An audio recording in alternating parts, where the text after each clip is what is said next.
Olá, gente bonita! Olá, meus pezinhos de couve, meus pezinhos de alface, tudo bem? Quero falar com vocês sobre o quê? Sobre o conto Terça-feira Gorda, que está no livro Morangos Mofados, de Caio Fernando Abreu. Já adianto que esse é um dos contos mais celebrados do autor, principalmente pela crítica. Talvez ele só perca em popularidade para quais? O Sargento Garcia e para o outro conto que é o Aqueles Dois. Você vai perceber que esse caráter assim tão interessante desse conto está na maneira como ele soma ao mesmo tempo que ele tem elementos muito violentos, muito fortes, muito pornográficos, diriam assim, e ao mesmo tempo ele consegue ser tão poético e também muito lírico. E essa combinação é tão perfeito que você não pode tirar uma coisa, vou censurar isso para não pegar outro aspecto. Não, todos esses elementos estão muito bem combinados, deixando isso aqui uma joia. É uma joia rara, uma peça preciosa dentro do livro. Então, para começar, a gente tem que lembrar o quê? Este conto é narrado em primeira pessoa. O que quer dizer isso? Quem conta a história é uma das personagens. Então, a vantagem que a gente vai ter nesse foco narrativo em primeira pessoa é que a gente vai estar dentro da história, porque ela é contada por dentro, e a gente vai acompanhar exatamente, a gente vai captar, a gente vai perceber, assim, bem quente, bem no calor mesmo, as emoções trabalhadas pela narração. A desvantagem é que a gente perde a noção da totalidade, então a gente tem uma visão parcial dos fatos, então algumas coisas ficam assim, sem explicação, a gente fica na dúvida, principalmente no seu final. Calma, chegaremos lá, tá? Essa história se passa durante o Carnaval, daí o título, Terça-feira Gorda, que é o último dia do Carnaval. Veja que isso é bastante simbólico, né? Veja, o último dia é o momento que você tem a explosão dos prazeres carnais. Carnaval é para isso mesmo, é para você liberar os prazeres carnais. Essa é a função do Carnaval. Tudo aquilo que é reprimido, tudo aquilo que é proibido. Então, no Carnaval, principalmente nos aspectos dos prazeres carnais, no Carnaval isso é liberado. O que dá aquela ideia de que o Carnaval é uma festa democrática, na medida em que você tem a liberdade, as pessoas são livres para realizar os seus desejos. Opa, livres para realizar os seus desejos? Espera lá, em que momento do livro está esse conto? Você vai se lembrar que esse livro está dividido em 3 partes, o mofo, morango e o último conto, Morangos Mofados, né? Essa parte, o mofo, o que acontece? É nela que está esse conto.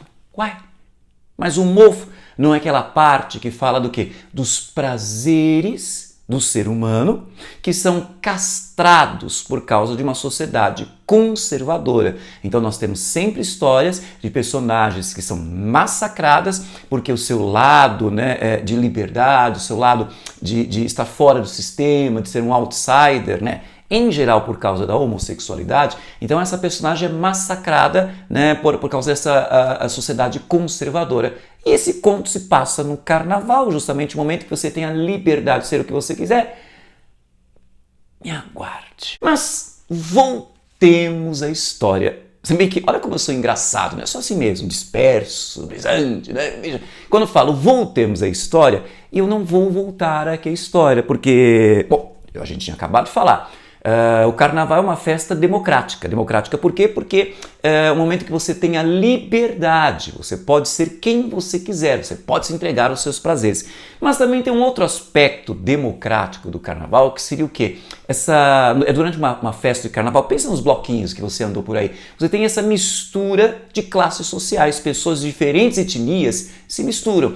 E isso me fez lembrar um poema do Manuel Bandeira, do livro Libertinagem, um livro de 1930, justamente quando Bandeira assumiu o modernismo. E aí você vai lembrar, uma das bandeiras do modernismo era trabalhar a identidade nacional, a identidade brasileira, o que nos torna, o que nos marca como brasileiros. Muito bem, neste primeiro poema, ele vai falar justamente o quê? Ele está assumindo esse lado modernista. Justamente o primeiro poema, Não Sei Dançar, se passa num baile de carnaval e numa terça-feira gorda. E eu acho interessante que ele fala aqui, ó, olha essa coisa da democracia, do que a gente associa ao carnaval. Mistura muito excelente de chás. Essa foi a safata. A safata, como se diria, hoje eu acho que em espanhol se fala isso. A safata é comissária de bordo, né? Então, não sei se devia ter a comissária de bordo de avião que vai te servindo em 1930. Parece que já tinha isso, não tenho certeza. Pergunta para o seu professor de história. Mas a safata também é aquela funcionária que servia alguém da alta nobreza, alguém muito rico, geralmente era a rainha, que vinha com uma bandeja para servir. Então veja, essa foi a safata. Não! Tem um travessão dizendo, alguém deve ter falado isso. Não, foi a arrumadeira. E está dançando com um ex-prefeito municipal. Tão Brasil, veja, tão Brasil, essa mistura de identidades, mistura de grupos sociais, de pessoas de diferentes grupos sociais. E essa mistura, ela está simbolizada, o Caio Fernando Abreu tem essa característica, ele joga muita coisa simbólica no texto. Essa mistura danada, você percebe aqui, ó, ele fala assim, que ele estava com a boca gosmenta de tanta cerveja morna, vodka com Coca-Cola, uísque nacional, gostos que eu nem identificava mais, passando de mão em mão dentro dos copos de plástico. Pode ser, você pode interpretar como uma mistura desse lado democrático brasileiro, essa mistura de pessoas, não tem diferenciação, essa mistura de etnias, mas pode também, né, você pode ir para um lado mais moralista, imaginar, não, isso aqui faz lembrar uma promiscuidade, uma mistureba danada. Bom, eu acho válidas as duas interpretações, apesar de eu não gostar dessa segunda, mas estão válidas. Então, o nosso narrador, personagem, porque a gente chama isso para você não confundir com outro que é o narrador testemunha, que é a personagem, mas não é a personagem principal. Aqui não, ele é a personagem principal, a história gira ao redor dele. Então ele fala, ele nos relata que enquanto ele está lá nesse baile de carnaval, na terça-feira gorda, ele vê um outro sujeito que olha para ele, sabe que olhos nos olhos, quero ver o que você faz. Mas no meio do carnaval, no meio de tanta gente, né, um homem interessado em outro homem, é por isso que é meio preocupante, é uma coisa meio arriscada. Por isso que o sujeito olha para ele com a testa enrugada, isso indica tensão, mas quando ele olha e não fica bravo, isso já é a abertura, né? Então, opa, houve comunicação. Você entendeu, né? Você sabe dessa coisa, como é que você se aproxima de uma pessoa. Pelo olhar, você já percebe que a pessoa deu match. Eu acho interessante que ele descreve o rapaz dessa forma. Usava uma tanga vermelha e branca, Xangô, pensei. Yansan com purpurina, esse detalhe da purpurina é interessante, eu acho bonito. Mas daqui a pouco falaremos melhor sobre essa purpurina. Então ele fala, Yansan com purpurina na cara, Oxaguian segurando a espada no braço levantado, Ogum Beira-Mar sambando bonito e bandido. Então você vê essa coisa de um país de maioria cristã, mas nós temos uma manifestação de uma religião afro. Isso daria a ideia da democracia brasileira, do espaço da tolerância, que seria o espaço do carnaval. Então, como eu havia falado, deu match entre os dois, e esse deu match significa o que? A comunicação, essa simetria, essa semelhança de ações. Então eles vão dançando, vão um olhando para o outro, eles vão se aproximando, e você percebe a dança deles no carnaval, é uma onda. Interessante que ele fala de mar. Isso é tão poético, gente, essa ideia de mar, pior que eu percebi isso agora. Ele fala de mar e você percebe uma onda, porque as pessoas dançando no carnaval também têm essa ideia de onda, mas a onda também vai para o corpo deles.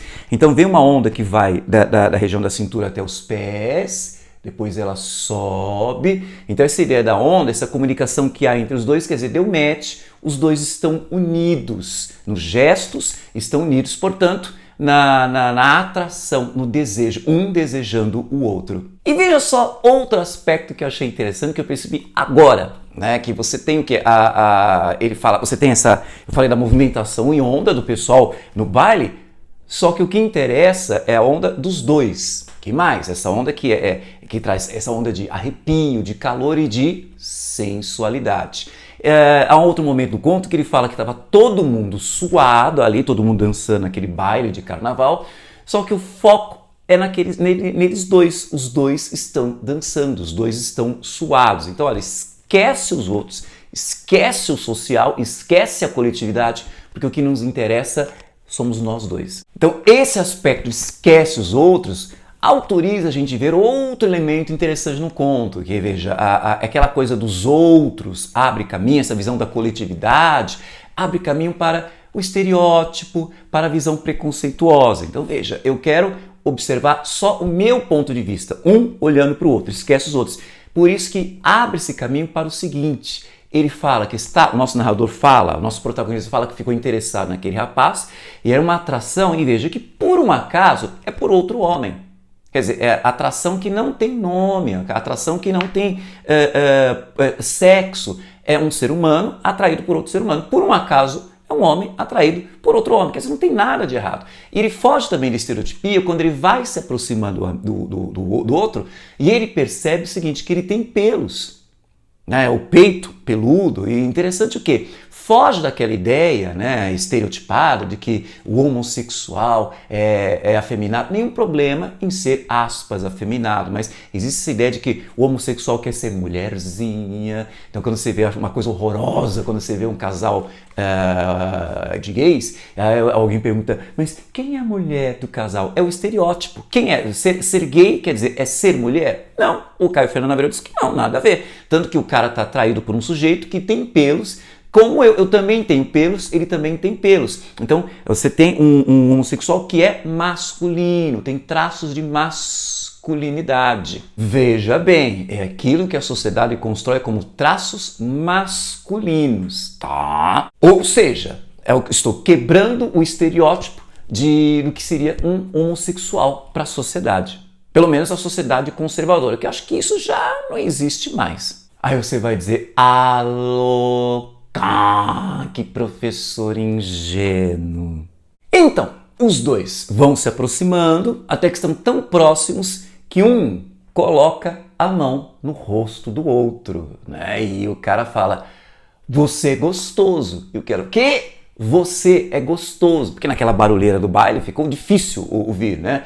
E o outro confirma. Então você tem essa sintonia, então os dois já grudam um no outro, né? E aí vem o primeiro sinal de alerta. Então tem dois homens no meio do baile, grudados, e então alguém com aquela voz de falsete é voz fina, então aquela ideia de que todo gay, todo homossexual fala fino, então alguém de falsete, quer dizer, a estereotipia, grita, né? Vem uma voz gritando ali, ai, ai, olha as loucas! E veja, esse já é o olhar coletivo, engraçado que é anônimo. Né? Esse olhar da discriminação, esse olhar da recriminação do preconceito, aqui aparece de forma anônima. E além de anônima, escondida na coletividade, porque muitas vezes o preconceito ele age dessa forma, né? Então tem muitas vezes que você vê a pessoa, não estou dizendo que é sempre, mas muitas vezes o que acontece? A pessoa não vai te atacar cara a cara, declaradamente, eu não quero você, eu não gosto de você porque você é gay. Não, isso vai pelas ocultas, escondido. Então as pessoas não têm coragem de confessar que são preconceituosas, que são conservadoras, que são retrógradas. Então isso está escondido na coletividade. Sai um grito lá, ai, ai, olha as loucas! Mas os dois não ligam, então eles vão o quê? Vai haver o beijo, os dois vão se beijar no meio do baile. E olha que interessante, dentro dessa poeticidade, desse lirismo, desse aspecto bonito do conto, veja, você vai ter a descrição da boca, o nosso protagonista vai descrever a boca do outro beijando, se abrindo para o beijo, que você vai dizer, ai professor, que pornográfico, mas ao mesmo tempo que você tem esse aspecto erótico, ele cola uma coisa simbólica muito bonita. Ele vai dizer que a boca do sujeito parecia um figo cortado por uma faca, né? Então em cruz. E você lembra essa coisa do figo, que é uma fruta extremamente... já vem um biólogo me corrigindo daqui a pouco. Ela é extremamente carnuda, né? E você corta, tem essa carne e essa umidade dentro da fruta, tem todo um aspecto erótico aqui, sensual, melhor dizer, não é erótico, sensual, desse aspecto carnudo do figo, dessa umidade do figo, só que ao mesmo tempo corte com faca, faz lembrar violência, uma coisa violenta, e esses elementos são poderosos nesse símbolo, que parece que eles sintetizam o próprio conto. Como assim, professor? Calma! Já já você vai me entender. Então, o nosso amigo nos conta que o sujeito, depois do beijo, tira de dentro da sunga duas acho que 2 pílulas, droga, né? E oferece para ele. Ele toma uma e oferece, ele diz, não, eu quero a minha lucidez, quer dizer, eu quero aproveitar esse momento, eu quero estar lúcido, olha que bonito isso, eu quero estar lúcido, eu quero estar consciente para aproveitar esse instante a 2. Só que é engraçado, nesta loucura, o que ele faz? O companheiro põe a droga na sua própria boca e o narrador, que diz que não quer ficar lúcido, mas ele vai beijar na boca esse outro cara e já aproveita, né, beijando na boca, já experimenta, né, um pouco da droga, quer dizer, ele, de uma certa forma ele injeta nele, ele inocula nele um pouco dessa droga, que eu não sei qual é, tá? E os dois ali se beijando, olha aí, de novo a coletividade agindo de forma anônima, né? Então é a pressão social. Alguém grita, olha as loucas! E então, outro aspecto que eu acho lindíssimo, nosso narrador, ele se preocupa, então ele sai do baile, né, no meio daquele monte de gente ali no baile, tudo super lotado, então ele tem essa preocupação de sair protegendo o corpo. Olha que interessante, isso você vai dizer que é uma premonição, um flash forward, quer dizer, aquele elemento que antecipa o que vai acontecer na narrativa, que é muito comum isso em narrações. Você tem um elemento que já é uma pista do que vai acontecer. Então ele sai do baile protegendo o corpo do amigo e de novo, olha a purpurina e o rosto, né, deles, todo principalmente do amigo, todo purpurinado. Então você tem essa coisa que é do erótico, do drogado, do marginal, mas ao mesmo tempo que é a ideia do brilho, que o brilho está sempre ligado a algo que é sublime, que é belo, que é etéreo, que é excelso, que é superior. E eu estou dizendo esse negócio de brilho, que é sublime, que é superior, que é excelso, que é maravilhoso. E você aí deve estar pensando, nossa, mas como esse professor é ingênuo, achando que a sociedade... Calma, não sou tão ingênuo não, porque veja o que o conto nos mostra. Então os dois maravilhados, eles saem do baile e eles recebem, pá, como se fosse um tapa na cara, o vento frio que vem do mar. Isso é simbólico. E eu captei essa simbologia. Eu não sou ingênuo não, tá? Não sou ingênuo não. Mas eu captei essa simbologia. Esse tapa na cara que é paralelo, que vem simultâneo ao quê? A um outro tapa na cara que por enquanto não temos ações violentas, mas quer dizer, fisicamente violentas. Quer dizer, fisicamente violentas, mas você me entendeu, né? Ainda não tem aquilo, eles não estão sendo maltratados, mas estão sim, calma. O que eu quero dizer é o seguinte, é um tapa que vem vindo, que alguém lá do baile, vendo os dois, né, que devem ter chamado a atenção do baile inteiro, né, todo mundo já estava de olho neles, alguém deve ter gritado viado! Viado! Não, foi isso aqui é um vídeo sério, eu sou um professor sério, tá? Então deixa eu tentar deixar as coisas sérias nesse vídeo, porque esse conto é, de uma certa forma, pesado. O que alguém grita ali é viados! Ué, qual a diferença? Amorzinho, deixa eu te falar. Quando a gente se chama de viado, olha nasal, viado, isso é uma forma viado, é uma forma carinhosa da gente se tratar, tá? A gente se relacionar dessa forma. Isso entre a gente, viado. Agora, quem não pertence ao meio, quando usa isso, e nem a nasal é viado, aí sim, isso é uma forma de ofensa. Então a gente vai, lembra aquele conceito lugar de fala? Quer dizer, depende de quem está falando. Então, esse grito que aparece aí foi o outro tapa na cara. Viados! Ou seja, tudo depende do contexto.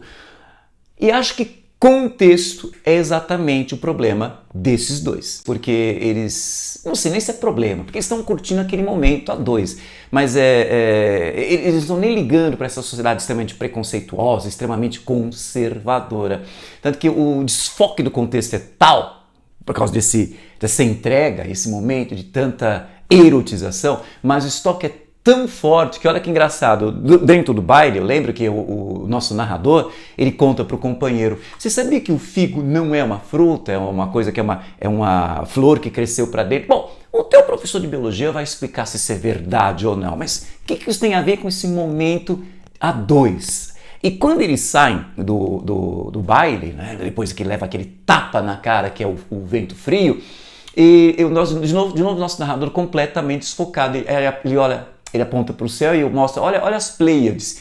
Eu acho tão bonita essa simbologia dessa constelação, dessas 7 estrelas, acho que são 7 estrelas, das Pleiades, que isso conecta o conto a mais uma simbologia. Essas Pleiades, que são tão lindas, que estão, sabe, elas estão lá no céu e brilhando, sempre essa simbologia, lembra? O brilho, que é o superior. Na verdade, na mitologia grega, quem são essas Pleiades? Eram 7 mocinhas que eram perseguidas por Órion, né? E aí o que acontece? Zeus, para protegê-las, tira ali desse plano da perseguição, elas não vão ser mais perseguidas, tira aqui do plano terreno da perseguição e as coloca ali no céu. Então veja, tenho belezas, pessoas bonitas, pessoas felizes, mas que estão sendo atrapalhadas aqui na Terra, então elas vão ter que, parece que tem uma ideia, sabe, tirar da Terra e colocar lá em cima, tá entendendo a simbologia? E lá elas vão conseguir brilhar longe desse plano terreno problemático. Você está percebendo? Como Caio de Abreu, ele é culto. 2, que isso aqui é uma premonição, uma dica, uma pista do que vai acontecer. Mas é nesse instante que eles percebem, nossa, a gente está sem máscara. E isso é uma simbologia que eu nem tinha percebido. Nossa, a gente está sem máscara é o quê? As pessoas embarcam no carnaval e muitas vezes o porquê da máscara. Porque eu posso fazer o que quiser no carnaval, posso me entregar aos prazeres, né? Mas posso me entregar a essa liberdade total, mas a máscara protege a minha fantasia, essa máscara protege a minha identidade. Assim, terminado o carnaval, eu posso voltar ao meu dia a dia sem a minha reputação manchada. Por aí você já percebe uma dica para você interpretar. Veja, então essa liberdade do carnaval, se é mascarada, sabe o que é isso que é mascarado? Ela é falsa. Então isso é hipócrita. Já veio uma crítica aqui, e engraçado que os dois são os únicos que não estão usando máscaras, são os únicos que não estão sendo hipócritas. O que significa que essa sinceridade deles os coloca à margem. O Caio Fernando Abreu sempre gosta de personagem assim, né? Os coloca à margem, eles são outsiders, eles são marginais. Tu pensou que era um marginal, um Hello Kitty dessa? Não, coragem. Não, coração, não é marginal nesse sentido. É marginal à margem da sociedade, aquele que não é padrãozinho. E essa personagem, por ser sincera, né, por não se render a um sistema que é o que? Conservador, preconceituoso, essa personagem vai pagar caro por isso, principalmente se for personagem da primeira parte do livro, que é o mofo. Mas vamos voltar a essa questão da máscara, né? Que ele lança 2 reflexões interessantes sobre esse aspecto. Ele fala que a dor não usa máscara. Até hoje estou pensando, será que é verdade? A dor, ela nunca se disfarça? Será? Bom, fica aí a reflexão. E a outra coisa que ele fala é o seguinte, é perigoso não usar máscara no carnaval. Olha aí, mais uma dica. É perigoso não usar máscara no carnaval. Quer dizer, é perigoso você quebrar esse sistema, né? Você ser completamente sincero, não proteger a sua identidade padrãozinho no carnaval. Então, o companheiro, que é o mais desregrado deles, o que acontece? Ele pega cocaína, põe no espelho, usa acho que 6 fileiras, ele aspira 3 e oferece para o protagonista para aspirar mais 3 carreiras e ainda fala assim, joga o espelho para Iemanjá. Olha, de novo essa questão, você tem a questão da simetria, que significa deu match entre eles, você tem a questão do Iemanjá, que é essa mistura de crenças religiosas, esse fusionismo, esse sincretismo, que daria a ideia de como é que a gente fala? De tolerância e liberdade religiosa. E o que acontece? Esse desregramento, que é a entrega dos prazeres alimentada, né, abastecida por drogas. Aí, veja esse aspecto que lembra o nome de um outro conto, o estar além do ponto. O cara já estava tomado, cheio de bebida. Já tinha experimentado aquela, da boca do outro, o efeito daquela pílula. E agora já está com cocaína, então veja, ele fala, brilhávamos. Então você tem esse aspecto do brilho, os dois estão brilhando. E mais interessante, brilhávamos, os dois finalmente se entregam sexualmente, então a parte até extremamente explícita a descrição, a narração desse ato sexual, mas o que eu acho bonito, né, explícito até com termos chulos, mas eu acho bonito é o final disso, pós-sexo, que eu acho que é a parte mais importante. E ele fala aqui, ó, a gente se apertou um contra o outro. A gente queria ficar apertado assim porque nos completávamos desse jeito. O corpo de um sendo a metade perdida do corpo do outro. Lembra aquela história lá da mitologia grega, que o cara vai citar, não, na filosofia grega, que ela vai citar um mito grego, que os seres humanos eram de duas cabeças, quatro pés, quatro braços, e aí, não lembro de o que aconteceu, que separou, e aí, desde então, você tem sempre uma metade procurando a outra metade. Então, bonito isso aqui, né? A metade, e isso mostra como o Caio Fernando Abreu é extremamente culto. A metade perdida do corpo do outro, né? Um sendo a metade perdida do corpo do outro. Tão simples, tão clássico. A gente é simples. Por que a sociedade se intromete tanto em dizer, dois gays, dois homossexuais, isso é errado? Gente, isso é tão simples, tão clássico. A gente se afastou um pouco só para ver melhor como eram bonitos nossos corpos nus, de homens estendidos um ao lado do outro, iluminados pela fosforescência das ondas do mar. Veja que até o mar está fosforescente, tudo é brilho, brilho aqui. É um momento sublime, é um momento maravilhoso. Ele fala, olha que engraçado, plâncton, ele disse. Do nada eles começam a falar essas coisas científicas. Então o companheiro diz que esse brilho é o plâncton, é um bicho que brilha quando faz amor. É um bicho que brilha, não sei nem se isso é verdade, pergunto para o seu professor de biologia, mas é interessante, é um bicho que brilha quando faz amor. É um reflexo deles. Eles estão brilhando, eles encontraram a felicidade da purpurina, das pleiades, do plâncton. Tudo isso é brilho, o amor é brilho, principalmente depois do ato sexual. E ele fala, e brilhamos. Bonito esse resumo, e brilhamos. Tão bonito que isso fica numa frase isolada. Ela é o seu próprio parágrafo, você dá destaque. E brilhamos. Então, olha como Caio Fernando Abreu escreve muito bem. Isso é o ponto mais belo do conto, portanto, deixe ele isolado numa frase só, no seu único parágrafo. E o parágrafo seguinte começa com mas. Mas o quê? Eles vieram vindo. Ele escreve aqui, mas vieram vindo, então e eram muitos. Os caras, provavelmente do baile, vêm para cima dos dois e começam um linchamento, né? O cara estava lá deitado, admirando o corpo do amigo, e ele se levanta com um chute que ele leva nas costas. Além do chute que ele leva nas costas, que o nosso narrador leva nas costas, que o levanta, talvez isso seja vantagem, ele consegue ver o quê? O companheiro sendo espancado e o dente desse companheiro caindo e brilhando. Talvez por ser o menos drogado dos dois, talvez por esse chute o ter levantado, ele teve uma vantagem. Então ele consegue se levantar, né, e correr, consegue escapar, mas é uma corrida tensa, porque os caras estão muito próximos dele. Só que eu acho que o que aconteceu? Quando ele está correndo, só que o outro está caído, então o bloco desses linchadores se concentram no companheiro. E ele tem até aquela coisa um pouco de remorso. O mesmo cara que consegue sair do baile, né, de carnaval, sai do baile protegendo o corpo do companheiro, é o mesmo que não conseguiu proteger agora desse linchamento, porque agora ele está aquele impulso natural, foi impulso, né, do chute, ou impulso natural de sobrevivência, ele está correndo, os caras muito perto, então essa tensão pela sobrevivência associada à dor de ver o cara que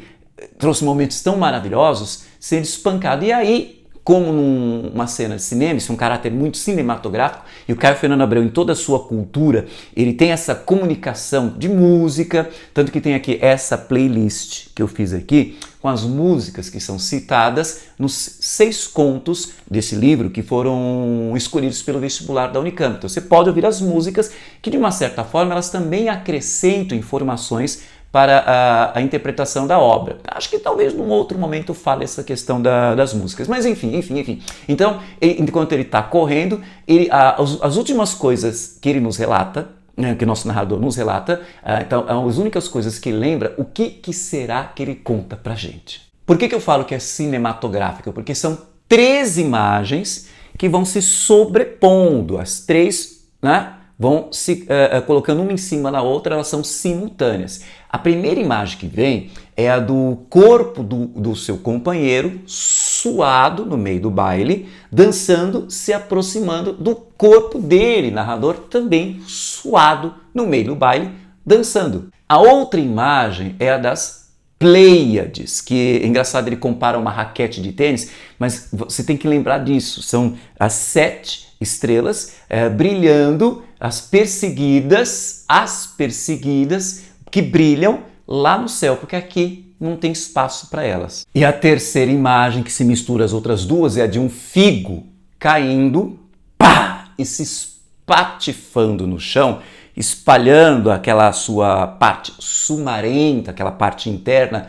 vermelha, sangrenta. O que faz lembrar o rosto principalmente, mas o corpo do outro sendo linchado. E olha a consequência da narrativa ser apresentada em primeira pessoa. É assim que o conto termina. Você fica na dúvida, mas ele conseguiu escapar? Será que ele terminou porque, né, está em primeira pessoa, pá, morreu, não tem mais, sabe quando você está... Me vem a imagem de uma câmera de vídeo, né? Ela está filmando, acabou a bateria, aí não tem mais nada. Será que é isso? Ou seja, ele morreu? Será que ele foi alcançado? Não sei, o conto termina em aberto. Mas o mais importante, é isso que nos interessa, o mais importante já foi apresentado. Em que eu destaco, por exemplo, o brilho da união amorosa entre 2 homens, que é apresentado como o quê? Isso representa, é algo que é divino, é algo que é maravilhoso e que tem que ser entendido como algo normal. Apenas, coincidentemente ou não, destino ou não, premonição ou não. É, verdade. Coincidiu de ser um homem atraído por um outro homem. Poderia ser muito bem um homem atraído por uma mulher atraída por um homem, uma mulher atraída por uma outra mulher. O sentimento é o mesmo. É a sociedade que complica. É a sociedade que deturpa isso tudo por meio desse seu olhar coletivo, anônimo, violento, intolerante, marcado pelo preconceito e pelo conservadorismo. Ou seja, o problema são eles. Entre os dois, tá tudo legal, tá tudo correto, não tem problema nenhum. E veja, o que a sociedade tem que se intrometer com uma coisa que é particular, que é privada? Então o erro está nesta coletividade, o erro está nos outros. Entendeu? A ideia nesse conto é, o problema são eles, a sociedade. Não é à toa que ele está inserido na parte homofo. O que é essa parte homofo? São narrativas que apresentam personagens que têm a sua entrega aos prazeres atrapalhada, a sua existência, a sua identidade atrapalhada por uma sociedade castradora. E além de castradora, lembra da máscara? Hipócrita. Daí a fortíssima metáfora do carnaval, que simboliza a sociedade brasileira. Parece que o carnaval brasileiro é o mais famoso, o Brasil é o país do carnaval. Pois é, esse carnaval é o espaço da hipocrisia, porque o carnaval seria o espaço da liberdade, da democracia, da tolerância, da festa, da alegria, mas a necessidade de máscara revela como isso é hipócrita, como isso é falso. Ou seja, o Brasil, na visão do Caio Fernando Abreu, ele fala da sociedade, principalmente da década de 1970, anos 80, mas de uma certa forma posso puxar para hoje, viu? Posso puxar para hoje. Então, o Brasil passa uma ideia de país da tolerância, da democracia e da liberdade, mas vamos lá ver, no fundo, isso tudo é mentira. Enfim, esses são os elementos mínimos que eu queria que você tivesse em mente com relação ao conto Terça-feira Gorda, que está no livro Morangos Mofados, de Caio Fernando Abreu. Espero que minhas observações tenham sido úteis. Se você gostou, curte aí, deixe o seu comentário e compartilhe esse vídeo em suas redes sociais, porque conhecimento é para isso mesmo, é para ser compartilhado. E se você quiser informações sobre os outros contos deste livro, só seguir aqui, só ir aqui nessa playlist em que eles são também analisados.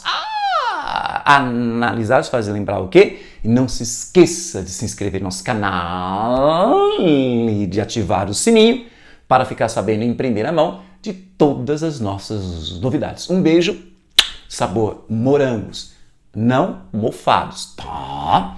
E até o nosso próximo encontro.